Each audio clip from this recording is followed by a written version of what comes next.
Alright, second break. And with that wall, put a 4-inch board right there, alright? Swing a line from here, go down there, piece of hip, ridge, after hammer.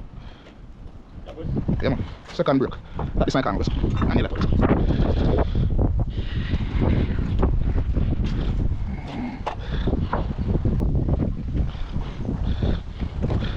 So you see, I'm gonna nail this 4-inch board right here.